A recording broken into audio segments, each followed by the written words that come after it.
네, 안녕하세요. 헌법 이은영입니다. 오늘도 폴카칩 시간이고요. 지난 시간에 이어서 입법고시 지문을 살펴보려고 합니다. 오늘은 제가 혼인과 가족 생활의 보호에 관한 지문을 한 지문 준비했는데 이 지문은 사실은 아주 중요한 쟁점이 많이 들어있고 교수님들이 주목하는 판례이기 때문에 제가 관련된 대법원 판례와 같이 비교해서 한번 설명을 드리려고 합니다. 그래서 하나씩 제가 쟁점별로 설명을 드릴 테니까 한번 보시면 좋을 것 같아요. 먼저 지문 한번 보도록 하겠습니다. 먼저 첫 번째, 혼인과 가족 생활에 관한 지문 한번 먼저 보겠습니다. 읽어보시면 태어난 즉시 출생 등록될 권리. 너무 중요한 판례였죠. 대법원 판례도 하나 있고 헌법재판소 판례도 하나 있습니다. 이 태어난 즉시 출생 등록될 권리. 그런데 이거 헌법에 어디 적혀 있나요? 헌법에 적혀 있는 거 우리가 본 적이 없죠. 그래서 이걸 기본권으로 인정할 거냐 아니냐부터 견해 대립이 있겠지만 결론은 뭐죠? 인정한다라는 것이에요. 이것은 그러면 헌법에 명시되어 있지 않은 기본권의 경우에 그 근거가 항상 중요합니다. 그래서 이건 헌법의 10조, 그 다음에 34조 1항의 인간다운 생활을 할 권리, and 36조 1항, 그리고 34조 4항 등에도 근거가 있다. 항상 헌법에 열거되지 않은 기본권의 경우에는 근거가 중요합니다.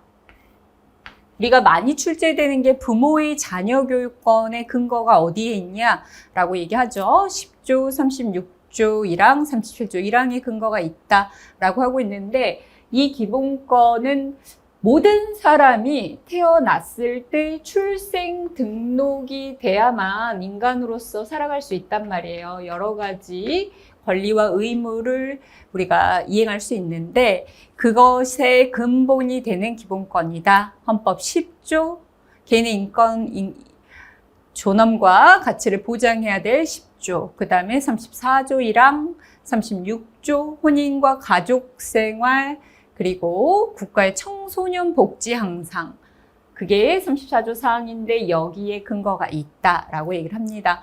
결론은 뭐죠? 맞는 지문입니다.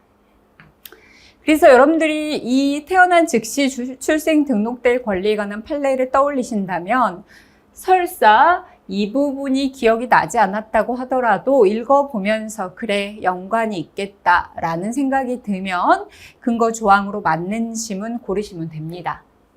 그럼 제가 이 판례를 가져온 이유는 설명을 드리기 위해서입니다. 여러 가지 쟁점이 지금 곳곳에 출제가 되고 있고 일단 대법원 판례가 먼저 있었어요. 대법원 판례. 대법원에서 이 권리를 먼저 얘기했습니다. 태어난 즉시 출생 등록될 권리라는 것을 대법원에서 먼저 얘기했고 그때는 뭐라고 얘기했죠? 대법원에서는 태어난 아동이 태어난 즉시 출생 등록될 권리가 있고 이것은 법 앞에 인간으로서 인정받을 권리, 받기 위한 권리다. 사람이 아니라 사람 이전에, 국민 이전의 인간으로서 인정받을 권리고 이것은 법률로서도 제한할 수 없다 이렇게 얘기하죠.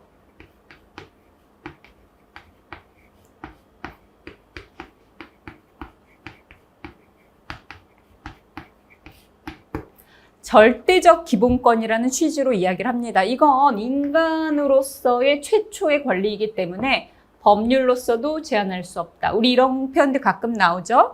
신앙의 자유, 그 다음에 내면의 자유들은 법률로서도 제한할 수 없다. 진술거부권, 법률로서도 제한할 수 없다. 이런 표현을 합니다. 아주 교수님들이 좋아하는 내용이죠. 그리고 이 부분도 이 부분을 인간이 아니라 뭐라고 출제를 했냐면 국민으로서 인정받을 권리다. 아닙니다. 국민이라고 말하기 이전에 인간으로서 인정받을 권리, 법률로서도 제한할 수 없다. 아주 중요한 내용입니다. 이거 법적 성격 관련해서 기억하셔야 되고, 두 번째, 이 기본권은 헌법재판소에서 이렇게 얘기합니다. 이 기본권은 헌법에 명시되어 있지 않다.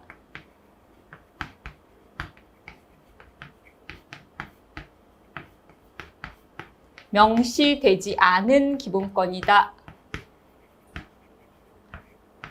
그리고 법적 근거가 저렇게 되어 있다라고 얘기를 하고 있는 겁니다. 이 부분이 출제가 된 것이고요. 또한 이건 그 근거에서도 알 수 있듯이 두 가지 성격을 가졌다라고 얘기합니다. 자유권적 성격이 있고 나아가 어떤 사회적 기본권의 성격도 갖고 있다. 두 가지 성격을 모두 갖고 있다라고 얘기를 합니다. 그래서 이 부분, 그 다음에 명시되지 않은 것으로 근거는 저기에 있고 두 가지 성격을 모두 갖고 있다. 또 아셔야 됩니다.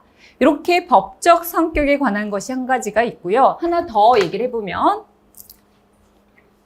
판례사안이죠. 판례사안. 대법원 판례사안은 사실은 조금 이렇게 그 혼인신고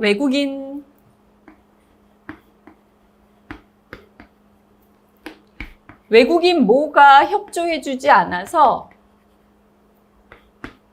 출생신고할 수 없는 경우였습니다. 이걸 제가 사랑의 사건이라고 얘기하는데 출생신고를 하고 싶은데 아버지 단독으로 할 수가 없는 거예요.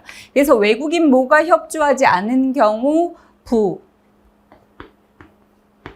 부가 출생신고할 수 있도록 해줘야 된다. 가능하도록 해줘야 된다 사건이었습니다.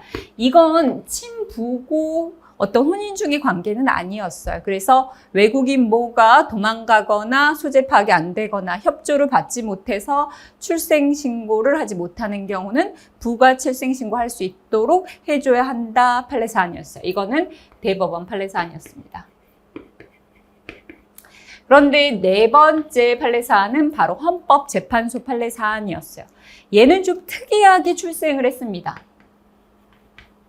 혼인 중에 있는 여성과 이 혼인 중 여성의 남편이 아닌 생부, 다른 남자와의 사이에서 출생한 자녀입니다. 이 친구가 문제가 된 거였죠. 이 친구는 기본적으로 이 혼인 중 여성의 자녀로 태어났기 때문에 이 혼인 중 여성의 남편의 친생 추정을 받습니다. 이게 민법의 법리예요. 그래서 이 자녀에 대한 혼인신고는 누구만 할 수 있냐면 이 엄마 또는 생부가 아니라 법적 추정을 받는 그 남편이 혼인신고를 할 수 있는 사안이었습니다.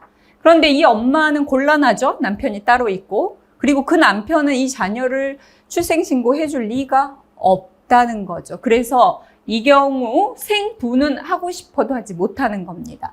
그래서 이 경우 문제가 된 사안이고 두 가지로 나눕니다. 이 자녀 그리고 생부 이렇게 입장이 나뉘고 자녀 부분이 위헌이 났어요. 혼인 중 여성과 다른 남자 사이에서 출생한 자녀의 경우 이 생부가 출생신고할 수 없도록 한 이 규정이 이 자녀의 저 기본권, 태어난 즉시 출생 등록될 권리 침해다.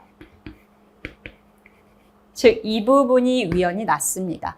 반면 생부가 하지 못하도록 한 것은 이 자녀를 친생추쟁 받게 해서 법적으로 보호하기 위한 것이고 이 생부의 기본권, 특히 평등권이 문제됐는데 평등권 침해한다, 침해하지 않는다, 침해하지 않는다 이렇게 출제가 됐어요. 그래서 판시를 했습니다. 이 사안은 위헌. 이건 침해되지 않는다. 합헌 결정이 난 것입니다. 구분해서 기억해야 되겠죠? 그래서 법적 성격 첫 번째, 그 다음에 두 번째. 두 가지 성격이 있고 근거는 이러하다.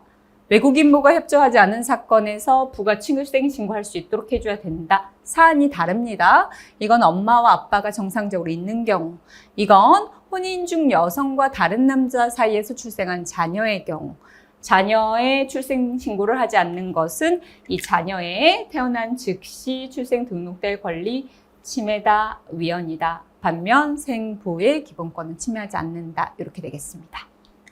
네, 오늘은 제가 태어난 즉시 출생 등록될 권리, 아주 중요한 기본권에 대해서 대법원 판례와 헌법재판소가 설명한 법적 성격, 그리고 그 사실관계에 대한 판단들을 여러분들께 쟁점별로 소개를 해드렸습니다. 아주 중요한 내용이고 출제가 많이 되고 있기 때문에 잘 한번 정리해 두시고 메모해 두시면 좋을 것 같아요.